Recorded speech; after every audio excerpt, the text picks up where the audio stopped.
Prime Minister Trudeau addressed the media following the Liberal caucus meeting in Winnipeg. This is James with Net News Ledger. Here's the Prime Minister. Being here today, it's always great to be back in Winnipeg. Before I go any further, I want to recognize the remarkable strength and courage of this community when faced with tragedy over the last week and a half. At vigils and memorials, people have come together to mourn friends, fellow Winnipeggers, and everyone we lost on Flight 752. Yesterday, I met with families and friends who were here grieving. They told me about their loved ones, about trying to make sense of the senseless. There are no words for their pain, but they do not have to carry this grief alone. Across the country, Canadians are standing with them, shoulder to shoulder, united and strong. Les familles des victimes et tous les Canadiens méritent d'obtenir justice. On travaille avec nos partenaires pour soutenir ceux qui ont été touchés par cette tragédie, notamment en appui financier aux familles et aux proches des victimes. Comme je l'ai dit à l'équipe, on va continuer d'exiger des réponses et de revendiquer la pleine participation du Canada à l'enquête. On a également eu de bonnes discussions sur les interventions menées par le Canada en réponse à plusieurs événements importants sur la scène mondiale. De plus, on a discuté du travail qu'on fait avec nos partenaires pour faire avancer les priorités internationales. This retreat has been a chance for us to talk about our priorities for the year ahead. And at the top of our list is continuing to build an economy where everyone from every region has a real and fair chance at success. Last spring, I met Holly and Michael, students at the Manitoba Institute of Trades and Technology, just down the road from here. We talked about finding a good job and making ends meet, so things I know a lot of Canadians are thinking about. So our first order of business as a re-elected government, to once again cut taxes for the middle class. When the House returns next week, we will also move forward immediately on ratifying the new NAFTA. On Monday, we will introduce a Ways and Means motion, and on Wednesday, we will table legislation to ratify the deal. Lorsque la Chambre reprendra ses travaux la semaine prochaine, nous irons immédiatement de l'avant avec la ratification du nouvel ALENA. Lundi, nous présenterons une motion de voix et moyens et mercredi, nous déposerons un projet de loi pour ratifier l'accord. Passing the new NAFTA in Parliament is our priority. Millions of Canadians depend on stable, reliable trade with our largest trading partners, from farmers in Alberta and auto workers in Windsor to aluminum producers in Saguenay and entrepreneurs in St. John's or in Vancouver. And here's what else we're going to do when we're back. We'll help people out with the bills that keep going up. We'll continue to reduce poverty by investing in our communities, and we'll make sure Canadians can afford their prescriptions and see a family doctor. Later today, we're going to have discussions about the needs and strengths of the prairies in particular, led by Jim Carr, along with Lloyd Axworthy, Jay Gruel from Manitoba Hydro, Chris Simer of Harvest Ventures, Gary Morasti with the Northwest Company, and Diane Gray of Centerport, Canada. Over the last few weeks, we also discussed the most pressing issue facing our country and our world, climate change. Wildfires and floods are the new normal, but they shouldn't be. So we're stepping up to the plate. Just take our pledge to reach net zero emissions by 2050 and to preserve more of Canada's land and oceans. We're taking real action to protect our environment. We're doing so in a way that grows the economy and makes life more affordable for the middle class. To the hardworking women and men in the natural resource sector, I know you are facing tough times. We hear you, and we're going to keep working hard to get our resources to market. This weekend, our team discussed the Trans Mountain Pipeline Expansion Project. On Sunday, we heard from Ian Anderson and William Down with the Trans Mountain Corporation, who updated us about the status of the project and the thousands of good jobs it's already creating across the country. Linda Cody also spoke about sustainability and the importance of engagement with Indigenous communities. This project needs to be done right. That's why we will continue to engage with local communities and Indigenous peoples as we move forward. During this retreat, we also talked about keeping our communities safe. Too many lives have been lost to gun violence, and Canadians are calling for change. It's more than time to strengthen gun control in Canada. Notre gouvernement s'engage à interdire les armes d'assaut de type militaire qui n'ont pas leur place dans nos rues. On veillera également à ce que les municipalités et les communautés qui veulent puissent interdire les armes de poing pour qu'ils puissent le faire. Et on va investir pour lutter contre la violence liée aux gangs dans nos villes. Finalement, cette retraite nous a donné l'occasion de discuter de la réconciliation. Au cours des 4 dernières années, on a réalisé des progrès importants pour combler les écarts entre les communautés autochtones et non autochtones. Mais il nous reste encore beaucoup de travail à faire. En pleine collaboration avec les peuples autochtones, on va continuer d'avancer sur la voie de la réconciliation. Over the last 4 years, we made important progress, but we're just getting started. As I told our team, moving forward means finding common ground, listening to people's concerns, and working together to build a better Canada for all Canadians. That's exactly what our government is ready to do. Encore une fois, merci d'être des nôtres. Je vais maintenant prendre des questions.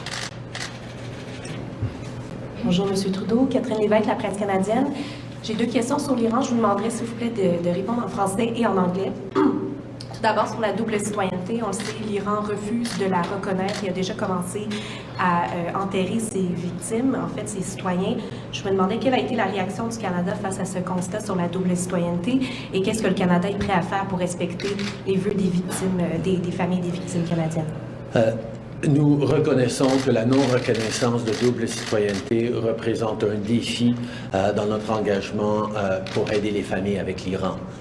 Mais nous avons pu insister sur le fait que, quelle que soit leur citoyenneté reconnue par l'Iran ou non, les vœux des familles par rapport à leurs proches doivent être respectés. C'est un engagement qui est aligné non seulement avec la loi internationale, mais avec les principes de l'islam aussi. Et c'est à ce niveau-là qu'on est en train d'insister que les vœux des familles, quelle que soit la reconnaissance de citoyenneté, soient respectés par l'Iran. We recognize that it is a challenge that Iran does not recognize double citizenship. But the focus that we've had on supporting the families has been to ensure that the families' wishes are respected in regards to burials, in regards to next steps. And that is what we have been insisting on with Iran. Respecting the wishes of the families lines up not with a question of citizenship, but it lines up also with international laws and practice and with principles around Islam for burials. So we've been insisting on that with Iran, and that is what we are hoping they will continue to do. Sur les boîtes noires, maintenant, les plus récentes informations font état du fait que l'Iran aurait demandé aux autorités américaines et françaises de lui envoyer l'équipement nécessaire pour analyser les boîtes noires au lieu de les envoyer à l'étranger. Je me demandais quelle a été votre réaction face à ça. S'agit-il d'un recul de l'Iran? Nous sommes préoccupés par le fait que les boîtes noires ne sont pas en train d'être analysées immédiatement comme il se doit dans les processus après une telle tragédie aérienne. Nous savons que c'est une question, oui, d'experts qualifiés, mais c'est aussi une question de technologie et de matériel qui n'est pas disponible en Iran pour analyser les boîtes noires. C'est pour ça que nous encourageons l'Iran et nous demandons fortement à l'Iran d'envoyer les boîtes noires en quelque part où ils ont la capacité de les analyser de façon approfondie et rapide. La France est un exemple parfait qui s'est montré ouvert à le faire en tant que tiers pays dans cette situation, mais nous allons continuer pour essayer de s'assurer que ces boîtes noires soient analysées rapidement. We recognize that the black boxes are key to the investigation, and there are rules around making sure that they are analyzed quickly and properly in cases such as these. It is not simply a question of having the right experts in place to analyze the black boxes. There is a question of significant technological requirements in order to do that cannot be done in Iran, that cannot be established in Iran. That is why we have been calling upon Iran to release the black boxes to a reliable third country that has the technological and personnel, the technological capacity and the personnel to properly analyze those boxes. There has been broad consensus into the international community that France would be the right place to send those boxes, but we continue to pressure Iran to do just that. Joan Raglan, Canadian Press. All of the other major parties have had criticisms about the new NAFTA, so I'm wondering who you think is going to be your dance partner to get this through, and more generally, what have you been doing, or what has the government been doing to ensure you will have dance partners on various initiatives that you try to undertake?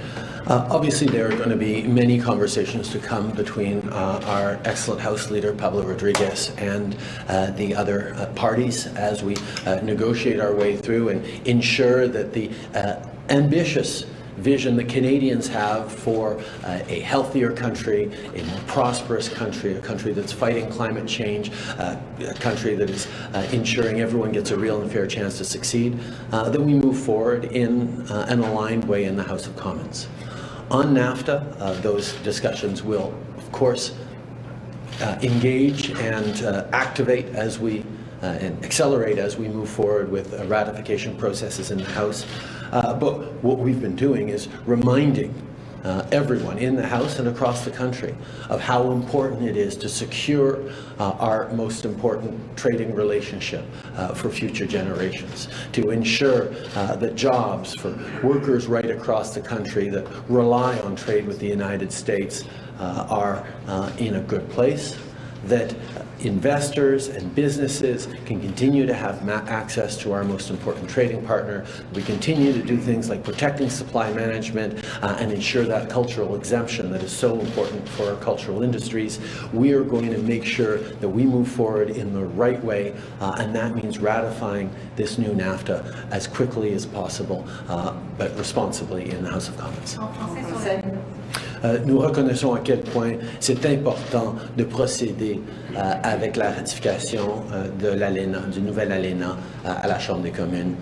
Notre leader parlementaire en Chambre, Pablo Rodriguez, est en train d'avoir des discussions avec ses homologues dans les autres partis pour souligner à quel point la ratification responsable mais rapide doit se faire pour l'ALENA.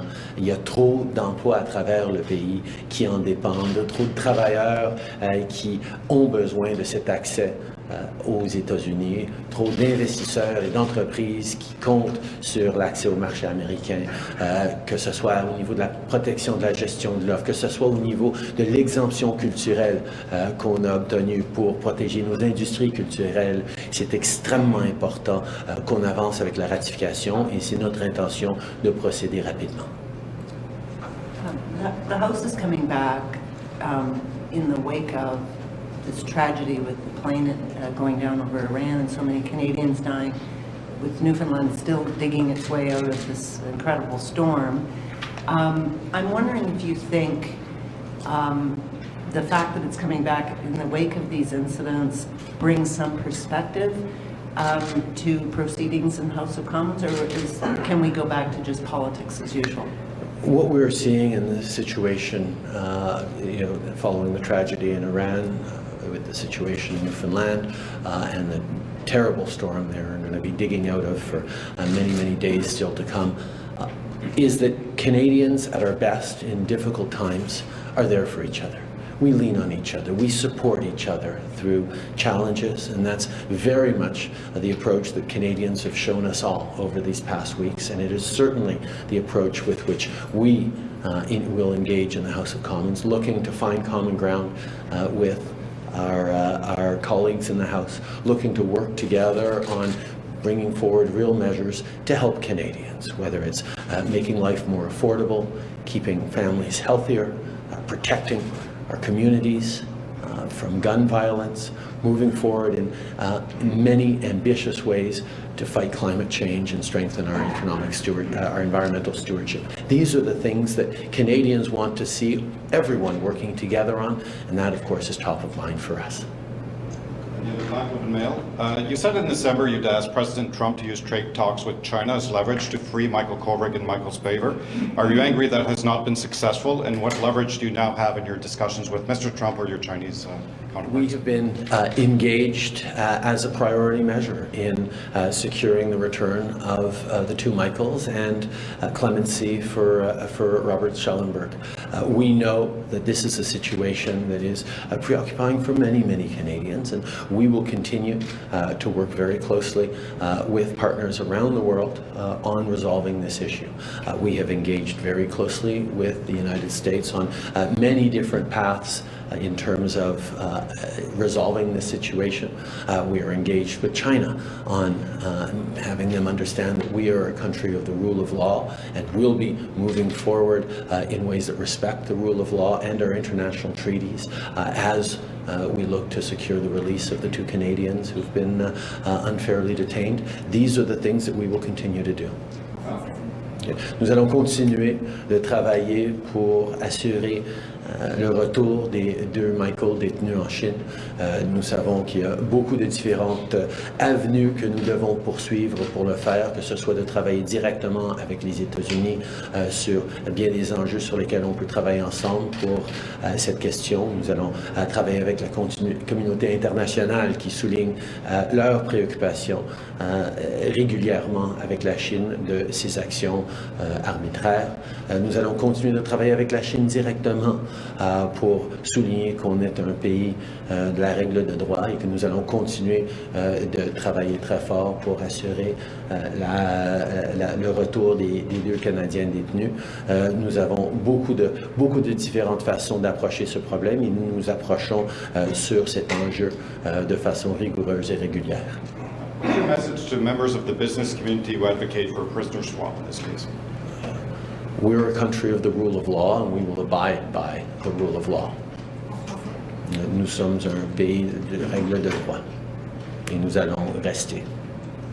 Abigail Beeman, Global News. Other than NAFTA, what specifically can you tell us about what other legislation will be tabled during this session? Specifically, will that include a ban on assault weapons, and what would go into that ban? Which weapons, since many of that definition are already banned?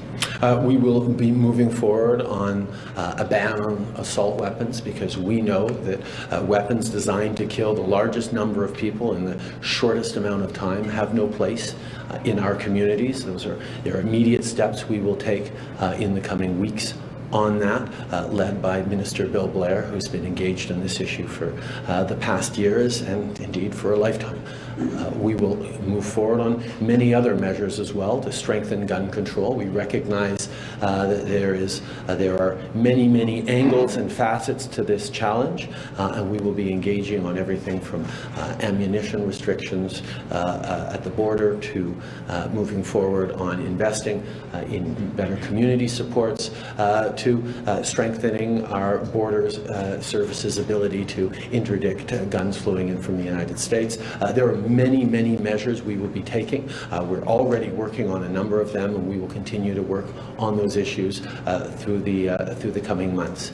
We will also be moving forward on significant initiatives to protect our environment. We will be moving forward on measures to ensure better health outcomes for Canadians. We've heard very clearly these are the things that are top of mind for Canadians as we move to grow the economy and secure a better quality of life and affordability for all Canadians. Nous allons continuer d'avancer avec la protection des citoyens en bannissant les armes d'assaut. Nous allons prendre des mesures dans les semaines à venir à Ottawa, menées par le très capable ministre Bill Blair, mais nous allons continuer d'engager sur bien des enjeux qui sont nécessaires pour garder nos communautés en sécurité, que ce soit des investissements dans les programmes de jeunesse pour contrer les gangs de rue, que ce soit de travailler avec nos services frontaliers pour interdire mieux les armes qui rentrent par les États-Unis, par la frontière, ou bien de donner les outils aux municipalités de pouvoir bannir et restreindre les armes de poing.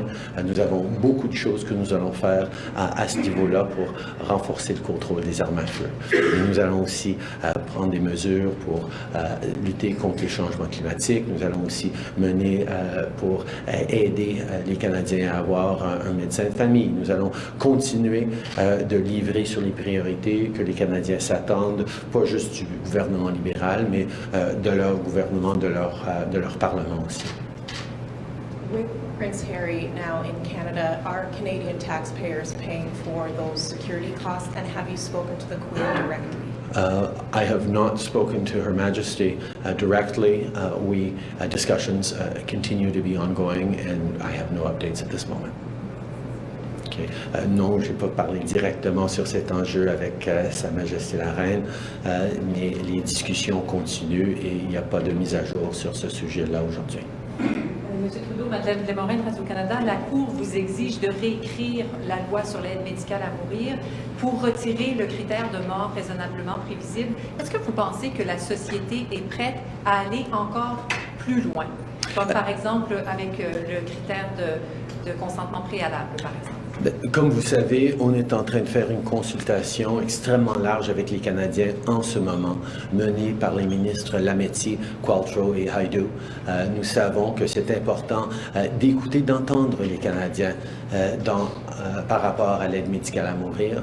Ça a toujours été quelque chose qu'on savait par rapport à cette législation-là, ce projet de loi-là, cette loi-là, que nous allions avoir à évoluer avec la société au fil des années. Et c'est un moment où on est en train d'entendre de milliers de Canadiens qui partagent leurs histoires, souvent extrêmement personnelles, leurs perspectives sur comment on peut améliorer cet équilibre important entre la protection des plus vulnérables et le respect des droits et des choix des individus. Pendant que cette consultation se poursuit, je ne vais pas faire de suggestions, de propositions, mais j'ai bien hâte de pouvoir agir sur ce qu'on entend des Canadiens.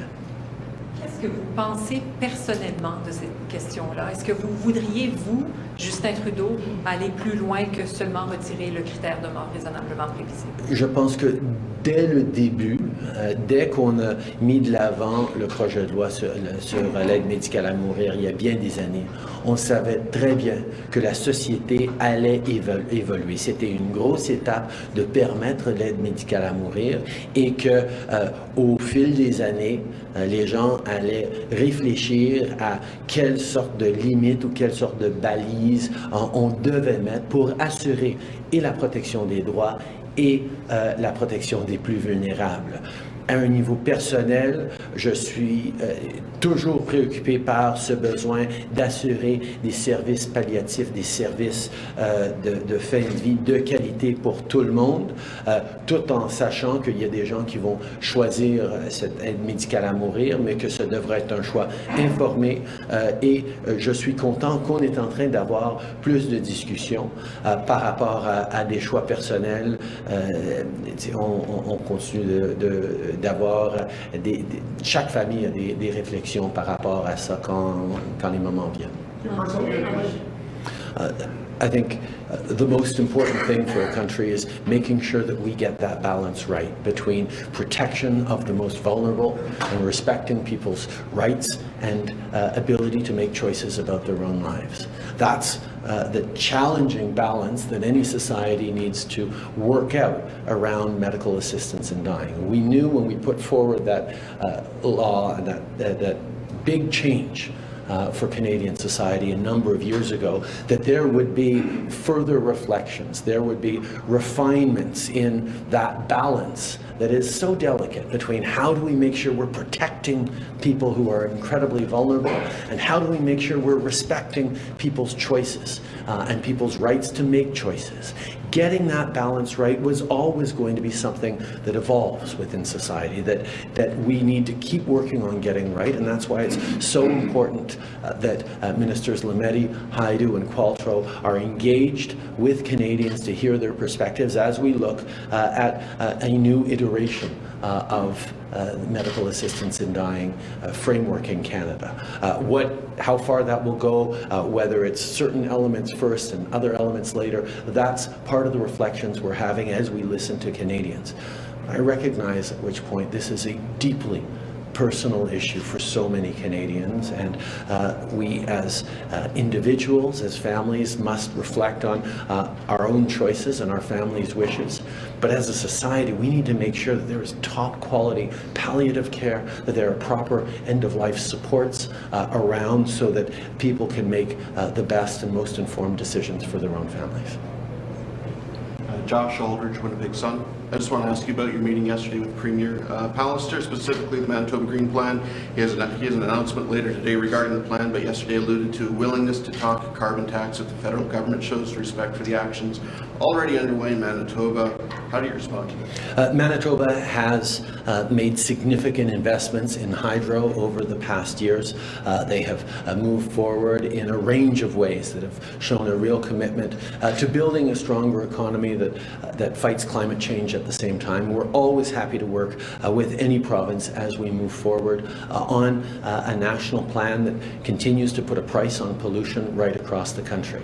I look forward to making sure our officials and politicians engage on this issue, because I know Manitobans recognize, with the greater extreme weather events, with the real challenges facing our farmers, facing workers and industries, that we need to take real action on climate change in ways that supports communities, and I'm pleased to be engaged in discussions with Premier Pallister on that. Okay. Je suis très content de reconnaître que Manitoba a pris des mesures importantes au niveau de l'hydroélectricité au cours des dernières années, des investissements pour protéger la nature, pour préparer la croissance économique dans un monde qui est en train d'être affecté par les changements climatiques. Nous allons toujours travailler avec n'importe quelle province qui veut en faire plus, qui veut faire partie de notre approche pan-canadienne sur les changements climatiques. Et j'ai hâte de continuer les discussions avec le Premier ministre et entre nos deux paliers de gouvernement pour voir si on peut encore plus travailler ensemble. Sticking with the environment and some climate change issues, Pallister also talked about flood protection yesterday, specifically the spring right around the corner. Can Manitoba expect consultations with Indigenous groups in the Interlake region and a project approved in time to get shovels in the ground to make sure work is done in time? And what kind of timeline are we looking at to get some of these projects underway to help with the flooding issues in that area? We understand the urgency of dealing with increasingly severe floods almost every year here in Manitoba and in other places across the country. That's why as we move forward on significant infrastructure investments, on flood mitigation, on supports for families, on managing water, we continue to partner with the government of Manitoba, with governments right across the country. We have the largest and most ambitious plan for investing in infrastructure in Canadian history that we launched 4 years ago, that we're very much continuing on. We look forward to working with the government of Manitoba, with municipal partners, to make the investments that are needed for the extreme weather that we know is coming in the coming years. Okay. Sorry, just a sec.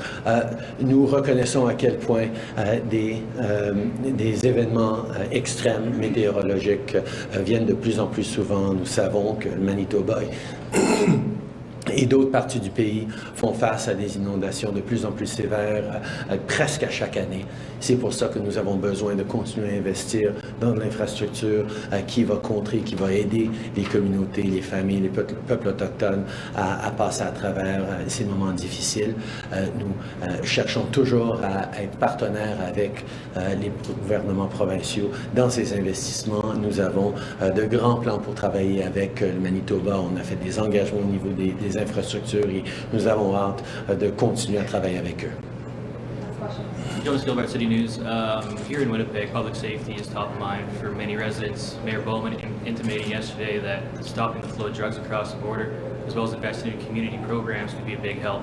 Can we expect action on that here in Winnipeg? I was very pleased to sit down with Mayor Bowman yesterday and talk about the work we're doing together and how we need to do more to keep people safe in Winnipeg and indeed in places like it across the country. We recognize the challenge with opiates and specifically with meth here in Winnipeg is a real challenge. There are a number of projects being put forward at various levels to work on that we're looking very carefully at, that we're very enthusiastic about. We know that there are a range of solutions to counter addictions challenges, including things like housing, mental health supports, investments in communities, reconciliation for Indigenous peoples who are disproportionately affected in this crisis. There are many things we need to do, and we will be working hand in hand with Mayor Bowman and the province as it steps up to ensure that we are keeping Winnipeggers safe, not just now, but for the long term. Okay. Nous reconnaissons à quel point la crise des opioïdes et du meth sont une vraie préoccupation ici, une vraie tragédie pour bien trop de communautés, de familles. La violence qui est associée souvent crée des tragédies ici à Winnipeg que nous devons travailler entre paliers de gouvernement pour contrer. Il y a bien des programmes dans ma conversation avec le maire Bowman dont on a parlé et on est intéressé à travailler avec eux sur plusieurs différents projets. Nous allons chercher la collaboration de la province aussi, mais nous reconnaissons que de contrer la violence, d'investir dans la lutte contre ces défis médicaux et de dépendance, mais aussi les investissements en infrastructure, que ce soit au niveau de la santé mentale ou du logement ou la réconciliation avec les peuples autochtones qui sont extrêmement affectés par cette crise-là. Nous savons qu'il y a énormément de travail à faire et nous allons être là comme amis et partenaires de Winnipeg, du Manitoba, pour travailler ensemble. Yes. Family Child Services here in Winnipeg, big shakeup January 1st with C92 coming in. Can you outline some of the work you've done to prepare agencies for this and to ensure children will be getting the best care possible? We have focused on ensuring that Indigenous children remain in the care of their communities. We know that removing Indigenous children from their own communities, from their language, from their culture, has perpetuated a cycle of challenges of marginalization, of poverty, of a broken relationship with Indigenous peoples in this country that needs to stop. And it starts with initiatives like C92, which returns the responsibility for raising their children to Indigenous communities. There are many steps we have to go through to ensure that those supports are in place in communities, that they will have the strong and predictable, stable funding necessary to build the infrastructure and the programs necessary to do this. We will continue to work with partners across the country, whether it's provinces as we make this shift, or more importantly, Indigenous communities themselves, to ensure that we are not losing more generations of bright young Indigenous peoples and Indigenous children who deserve a full and excellent shot at life. Unfortunately, that has not been the case far too often in the past, and that's why we're so pleased to be moving forward in partnership with Indigenous peoples on C92. Merci beaucoup tout le monde.